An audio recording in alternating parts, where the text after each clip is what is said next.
Hey everybody, Mac here. Welcome to my channel, or welcome back to my channel.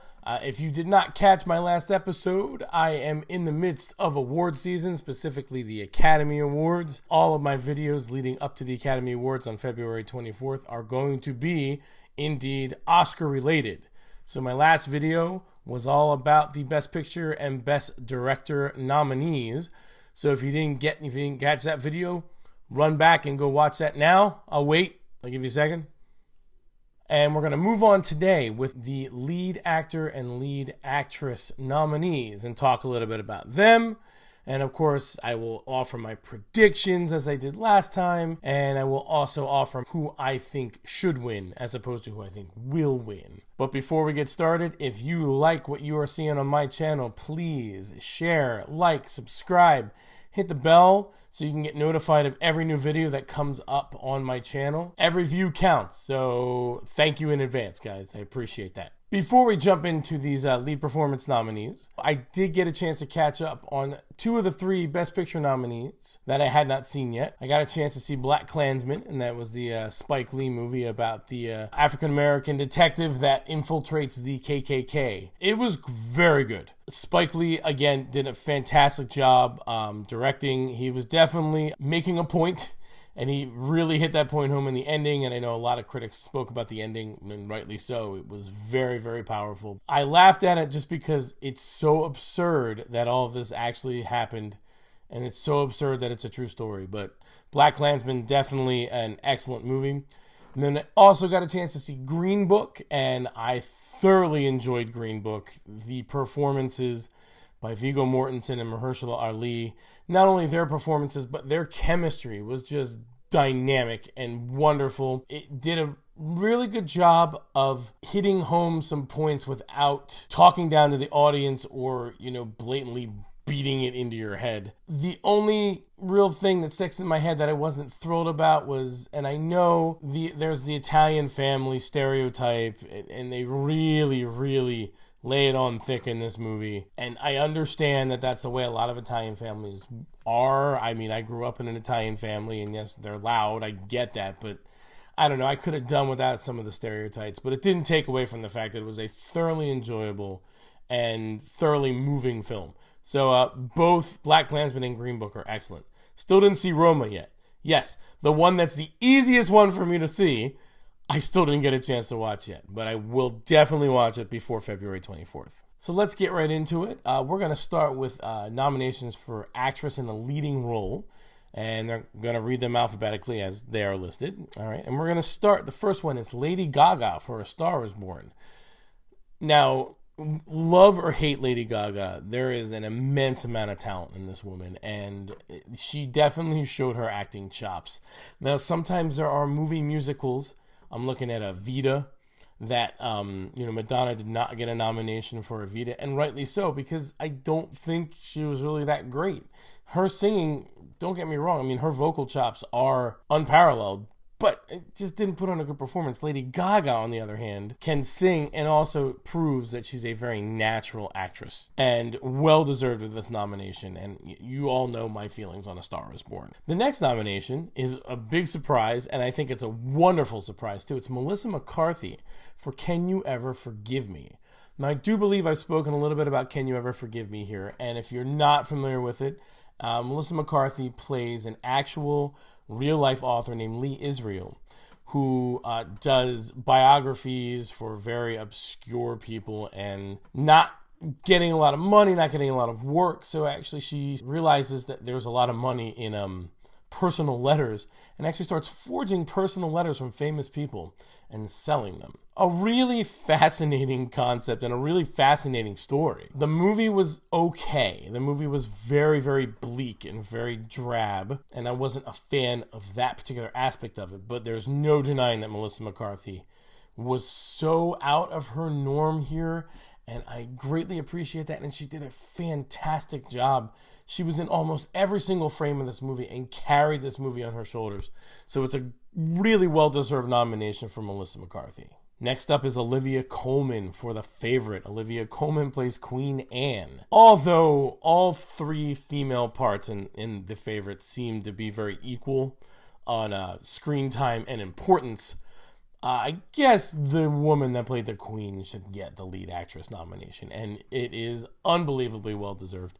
She was absolutely wonderful. She's funny. She's tragic. At once you feel sorry for her, but then another 5 minutes later, you're like, oh, she's the most horrible person in the world. It's a very conflicted performance, and you as a viewer are very conflicted on how to feel toward these characters. A true standout in a movie full of wonderful performances. So the next one is Yalitza Aparicio for Roma. And again, I have not seen Roma, and this, I think, took a lot of people by surprise. And from what I've heard, is a completely well-deserved nomination. I cannot pass judgment because, again, I have not seen Roma. I will say congratulations, and I always love seeing an underdog get some recognition. And wrapping it all up is Glenn Close in The Wife. I had not heard a thing about this movie until Glenn Close started getting awards buzz and then started winning every award. You know, she's a legend in Hollywood. She has done every genre of movie. She has been nominated for Academy Awards before. There are a lot of times people have been nominated for Oscars and have not won, but then, you know, as they show their body of work, what I'm saying here is I think Glenn Close is getting a nomination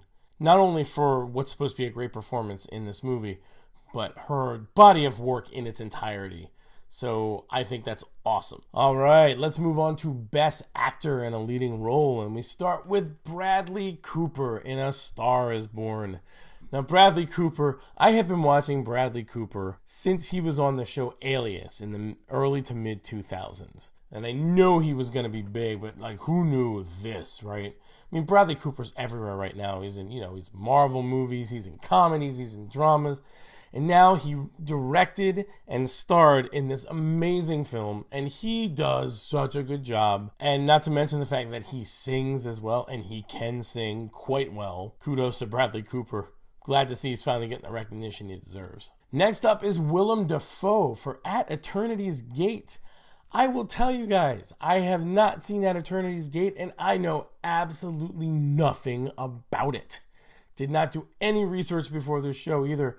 Probably should have, but I didn't. Like Glenn Close, I think Willem Dafoe is getting recognized for his body of work here. And, Willem Dafoe has been in Hollywood for ages and has been nominated in the past and has done some great things. And again, does everything. So I think it's a great nomination, even though I haven't seen the movie, but I just love Willem Dafoe. Next up is Rami Malek for Bohemian Rhapsody. Easily the best part of Bohemian Rhapsody was Rami Malek. He got lost in the role of Freddie Mercury.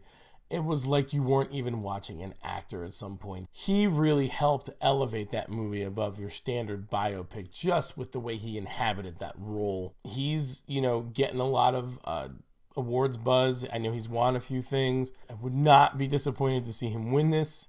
He did a fantastic job in, what was a pretty good movie. Next up is Viggo Mortensen for Green Book.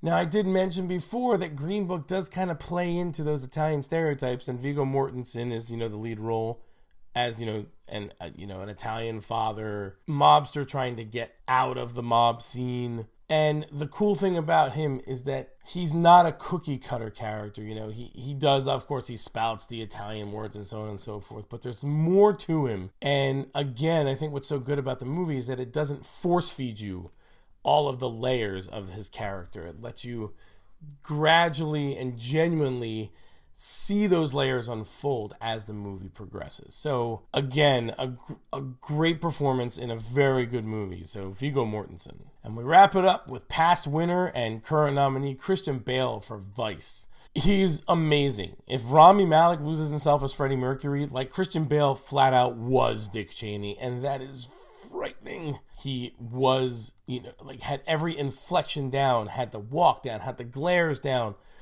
It was creepy and absolutely fascinating. And I love that movie, and I love Christian Bale in it. All right, so that comes down to who do I think is going to win on Oscar night? Well, if I had to place my bets right now on who will win, I will say Glenn Close for The Wife and Rami Malek for Bohemian Rhapsody. They have both won awards in, I think, Golden Globes and the Critics' Choice Award.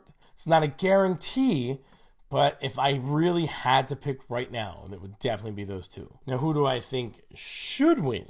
I think Olivia Colman should win for The Favorite.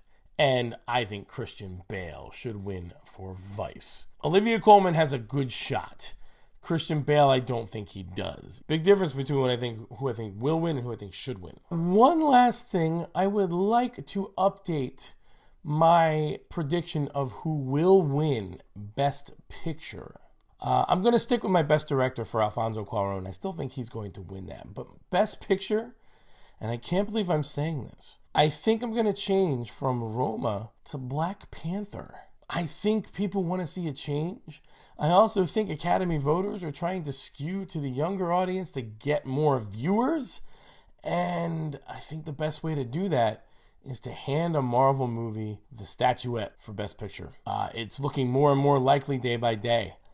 And although I vehemently disagree with Black Panther winning Best Picture, I think it might. So I am officially changing my vote for who will win Best Picture, what will win Best Picture, from Roma to Black Panther. So that wraps up part 2 of my Oscar discussion. Tell me, do you agree with my predictions of who will win? Do you agree with my predictions of who should win? If you disagree, put it in the comments. If you agree, put it in the comments. I love reading them. You all know that. And I will be back very shortly with discussions on supporting actor and supporting actress and screenplay, best original and adapted screenplay. That will be next episode. But until then, this is Mac saying thank you, everyone, and I am out.